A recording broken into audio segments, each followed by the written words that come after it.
Hey everyone. So today, I want to chat about something super important. Sin and righteousness. Alright?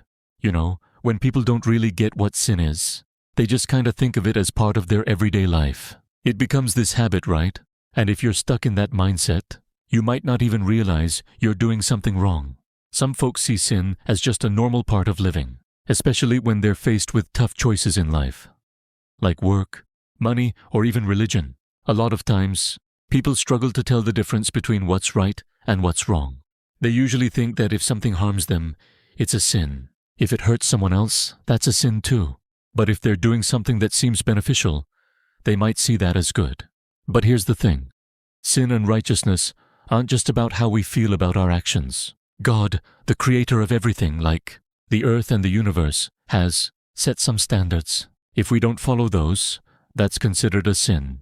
God has laid out some expectations, and when we ignore them, we miss out on blessings and might end up facing consequences. Now, if we break it down, sin is basically acting against what we know is right. It's those things that nag at our conscience, Imagine calling something dirty a sin. In this world, we have laws, and when we break those laws, that's also seen as a sin. And here's a fun fact. Every creature has its own set of rules. Just like how animals defend their territory, we also have our own boundaries. If someone does something we don't like, we might see that as wrong too. But here's where it gets tricky. When two people agree on something and then it goes south, what was once okay can suddenly feel wrong. So yeah, the way we see sin can get pretty confusing.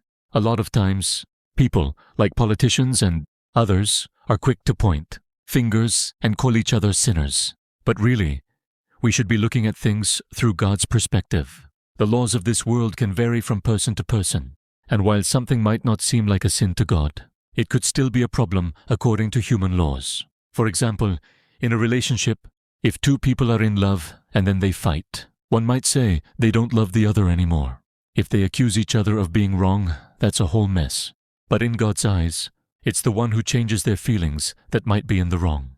So, some things can be seen as sins in God's eyes, but not in the world's laws, and vice versa. It's pretty wild, right? Anyway, I hope we can all try to see things from God's perspective more often. Let's keep that connection strong. Thanks for listening, and let's keep spreading love and gratitude. Amen.